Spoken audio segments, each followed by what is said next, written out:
Justine n'a que 17 ans et cela fait 1 an qu'elle souhaite reprendre l'exploitation de son père éleveur. Depuis toute petite, elle l'accompagne dans ses tâches quotidiennes. Traite des vaches, foin, parque des moutons, Justine s'occupe de tout. Mais sa spécialité reste le dressage des chiens.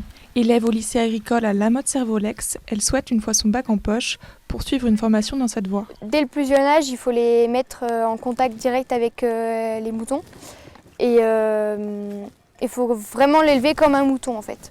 C'est-à-dire qu'il mange en même temps que le mouton et il ne quitte pas les moutons, il est tout le temps avec. Ça prend quand même beaucoup de temps car c'est pas facile qu'il respecte le mouton. Inquiet au début, le père de Justine a su lui faire confiance et constate chaque jour ses progrès. Avec le temps, elle mûrit un peu, on va dire, et elle fait ses preuves. Donc voilà, aujourd'hui, ça fait 2 ans et demi que c'est elle qui gère les moutons l'été, pendant ses vacances scolaires. Et bon, on peut voir que les clôtures sont bien faites, que les bêtes se portent bien et qu'elle a l'œil sur l'alimentation en général des bêtes.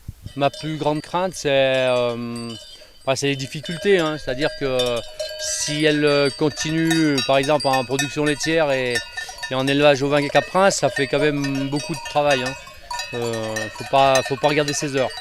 Donc voilà, après, physiquement, c'est important d'avoir un minimum de force parce que les bidons de lait, c'est pas prêt de s'arrêter chez nous. Et voilà, ils font quand même plus de 40 kilos, il faut les manipuler.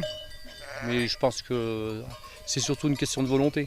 Je sais qu'elle y arrivera, parce que là elle fait déjà tout toute seule, donc il n'y a pas de raison qu'elle n'y arrive pas. Elle passe ses journées ici à notre chalet d'alpage avec ses moutons, ses chiens.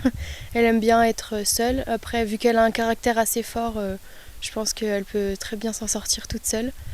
Et après, de toute façon, elle a eu la passion grâce à mon père. En 2018, les femmes représentaient seulement 1/4 des chefs d'exploitation agricole en France.